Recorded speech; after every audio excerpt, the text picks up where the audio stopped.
Oh my god, that is the best fucking name I've ever seen. We didn't start the ire, cause the world is burning as the... No, I'm not gonna start singing, but that's an awesome name. Welcome to the chat, man.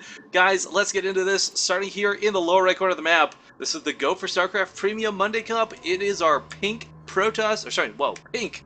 Hold the phone, what am I, colorblind at this point? It is our teal Protoss player, the challenger to this series. Play for StarCraft Freaks clan, it is Snykes. And in the upper left corner of the map, representing my insanity, a residential Switzerlandish team. I know that's not how you say it, but it is now. It is the blue Protoss player, Stardust. And this should be pretty interesting. PvP in general, I really enjoy watching. I know a lot of people have their different tastes in matchups, but here's why you guys should love PvP. This is the most... how do I describe this? Mechanical, logical, very careful matchup there is. And the reason for this, and I think a lot of people don't understand the reason for this, is because there's no area of effect damage in the early game. Take, for instance, Zerg. Banelings and Zerglings, they help cancel out mistakes. You make one small mistake early on, lose a couple Zerglings, you have a Baneling that can help make up the difference. Vice versa too, for Terran, you got Widow Mines, you got Siege Tanks, you have a lot of early area of effect damage you can bunker in, of course. Protoss are afforded none of these luxuries, which is why the Protoss vs Protoss matchup is awesome, because you're either in or you're out. There is no in between, there is no quote-unquote trading. You have to be smart and you have to be efficient 100% through the game. Now, players say they want to trade their streams. Guys, I don't know Stardust's stream off the top of my head. I believe it's mYi Stardust, if it's not my mistake. But Snykes is, of course, streaming. He's also listed up on Team Liquid. He's an Israeli player. And as mentioned before, he's Grandmaster on the European ladder right now. He's a previous season's Grandmaster. And even before then, lots and lots of seasons as Master, as we did our quick little stock on him before the game started. And is that the DreamHack Champion, Chaos Locker is asking? Yes, this is my Insanity Stardust, the DreamHack Champion. If you guys haven't taken a look at the ESL brackets, there is a very large chance that the grand finals for the Monday Cup might come down to Stardust versus Nurchio, which would be DreamHack Champion slated against DreamHack Champion, and that would be absolutely sick to watch because, of course, it's not a mirror matchup. But both of these players are playing very close to the cup. They're playing very similar. We got the Cybercores coming in around the same times, but Snykes already throwing out that early pylon. Now, my curiosity strikes with this, as he is putting down a lot of extra gas, he might just do something crazy like proxy Dark Templar in a very unlikely location. Now, it's a little ballsy to do this because it's next to the Watchtower, but chances are Stardust isn't going to take that Watchtower. And is it going to be Twilight Council? Come on, Snykes. Do something crazy, man. No, it's going to actually be a Starport. Hold the... or Stargate, rather. Hold the phone. This is quite interesting to me. This is, not something I see working with you guys, to be honest, against Stardust, but if he opens with an Oracle, he can try and get in there, do some kind of run-for-it damage. If he opens with Phoenixes, you can actually proxy Phoenixes quite effectively. They're not the best choice, though, and Void Ray is, of course, a very nice follow-up, because they shred Stalkers to bits, and oh gosh, I hope that's not me causing the lag there. Paused. Yeah, some lag spikes going off. Of course, that is probably because we've got about 11 casters in this game from various different regions. Hopefully it's not an issue. We'll find out. The guilty party usually ends up showing themselves.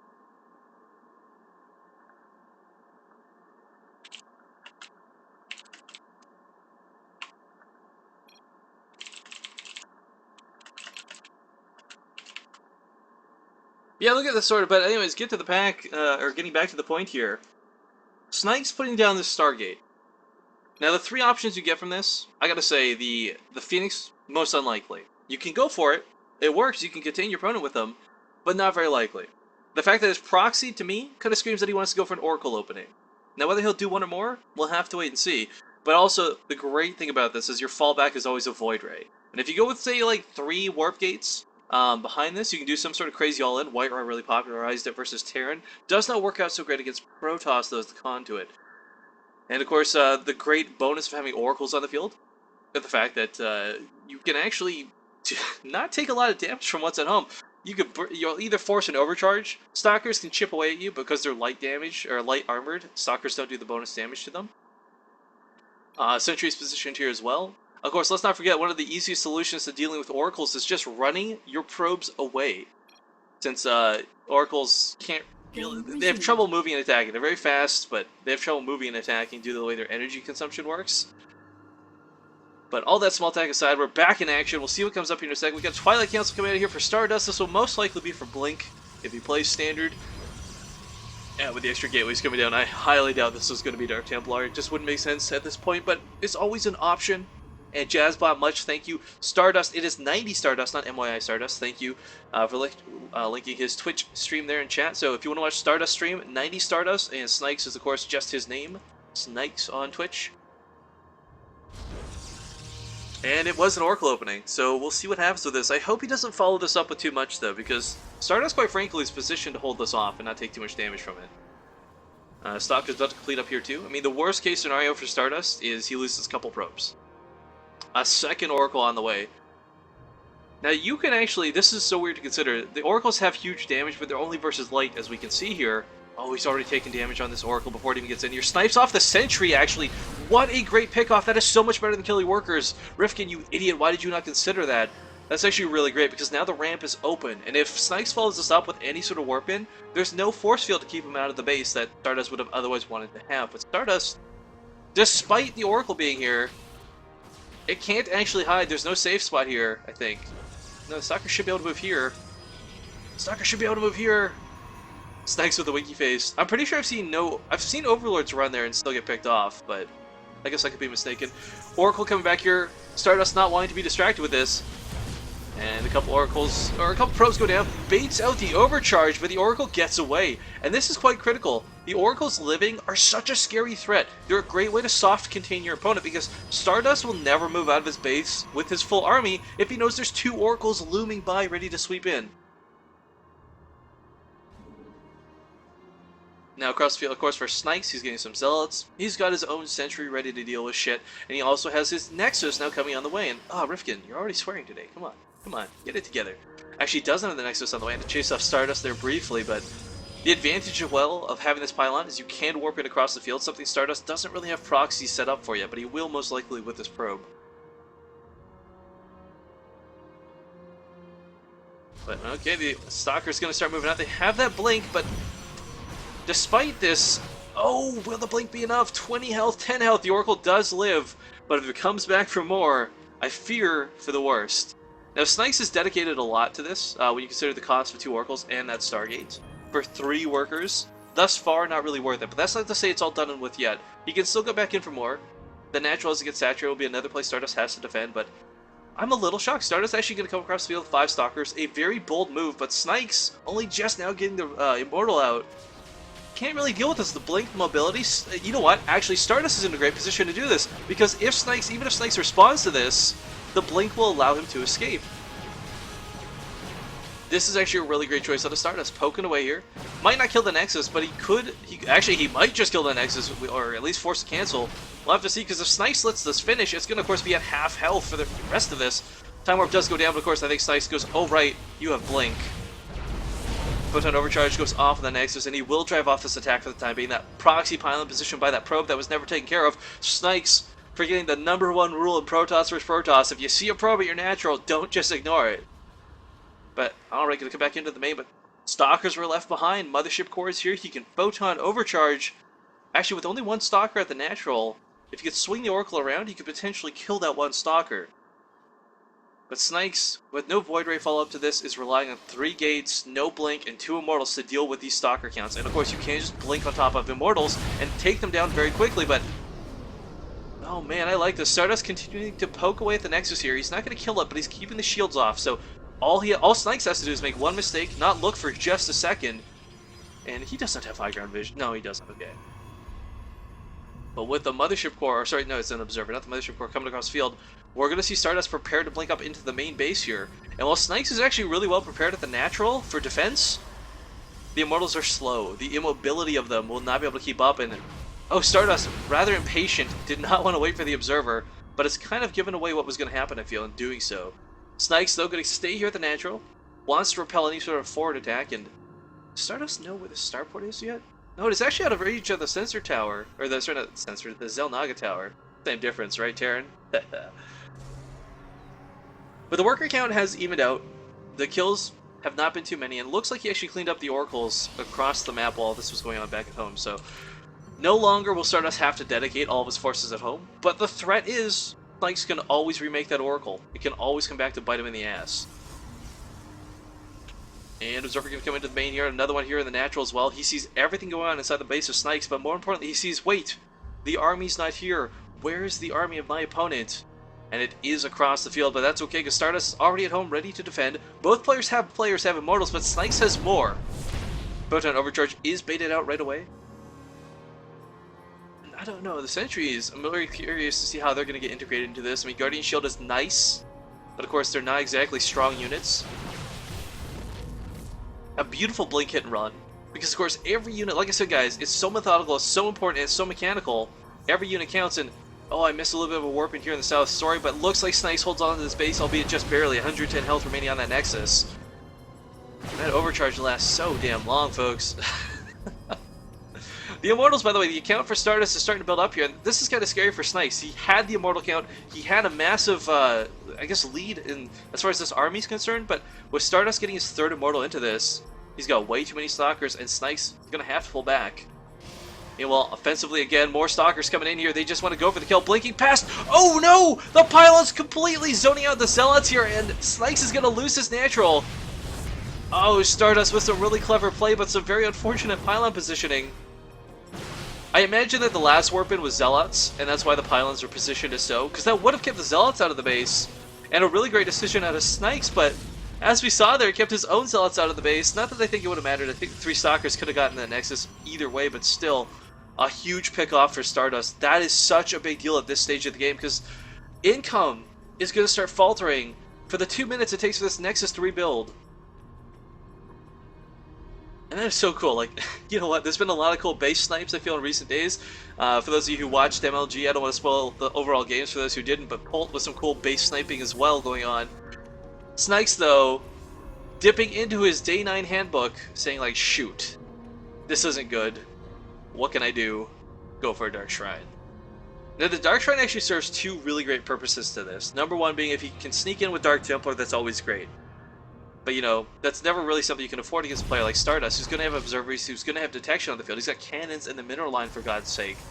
But if he makes Archons out of these Dark Templars, suddenly he can break through the force fields, if they're any even placed down. They'll soak a lot of damage. 350 shields is a hell of a lot of shields to go through. Not to mention, I guess, the meager 10 health that they have to follow this. And Stardust, actually, I'm curious, did he scout the Dark Shrine? Was that why he threw the cannons down? Yeah, the Observer. Look at this cheeky Observer. Sees everything going on here. So the Dark Shrine was given away immediately. And the lack of scouting for Snykes. You know, I gotta say, like, scouting this game, I think, is winning Stardust more so than anything else. But of course, in PvP, does not matter if you can take a good engagement, regardless of how many good decisions you've made prior to that point. But Stardust with a really big army supply at this point, guys. Not just army, but workers as well. I'm curious, I'm just trying to think, like, what can the Snipes do? I mean, he's got to do something tactical and crazy to get back into this. Oh, he's going to lose the Pylon, so no more forward. Actually, put up another one really nicely done there, but going to lose the Stargate. That tech path being underutilized anyways, so not a big deal. But I feel like Snykes, man, he's got an Observer in his own base. He needs to pick off the Observers of Stardust. This information is seriously killing him. A small warp or blink into the top here. People already calling the GG. Yeah, there's a massive lead here for Stardust, and he gets in unaffected. Photon Overcharge now thrown down. But of course, Snykes doesn't want to leave the main entrance here. Stardust with some really great blink control, but ooh, loses a Stalker or two. The main, of course, still losing probes. I mean, Stardust is happy to sacrifice these Stalkers for the massive amount of worker kills he's getting right now. Yeah, 10 workers killed. Meanwhile, across the field, Stardust just saturating his bases. He's got Colossus tech. He's actually got double Colossus coming out of time, but so does Snykes, and we're going to see that laser show.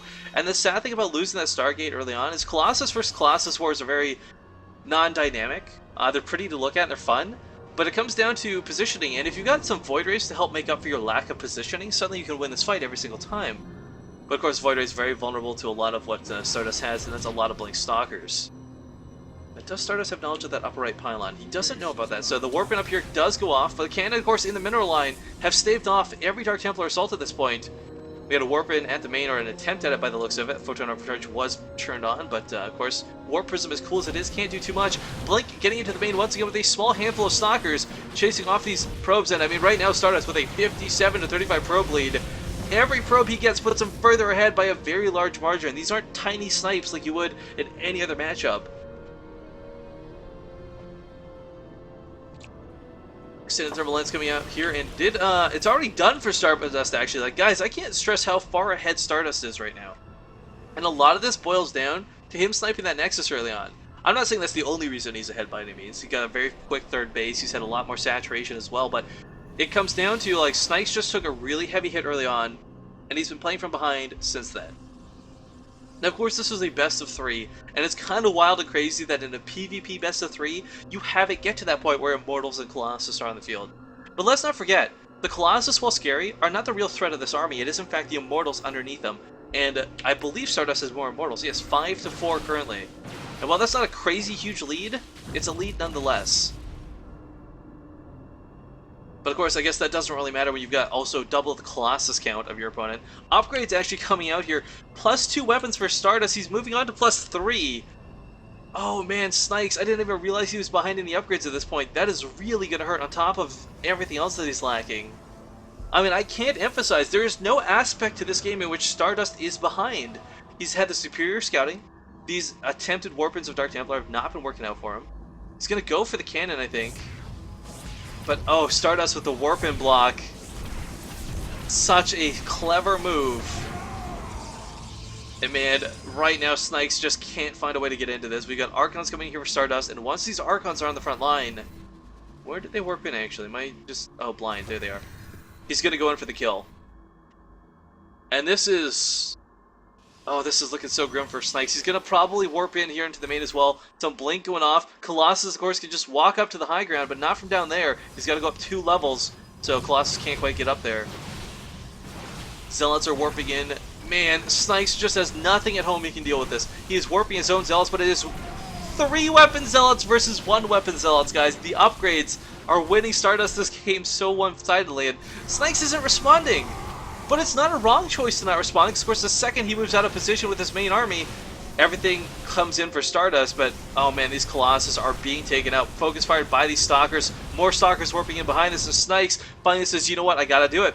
I have to do it. This is the wrong choice. I don't want to make this choice, but I'm going to lose the game if I don't. And of course he'll lose the game if he does. This is a really unfortunate situation.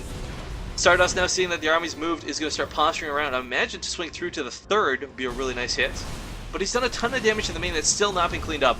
He can't, he's trying to get, oh man, actually charge coming out here for Snykes. The only thing he's going to have ahead of him for Stardust, but despite the overcharge, this Nexus will still fall being focused down. 3rd base though, turn this around, look at the other side of the field, this is too many damn Colossi. Oh my god, just going to push in here, 5 to 8, and the 8 are just way too pretty looking as they have those +3 weapons to back them up.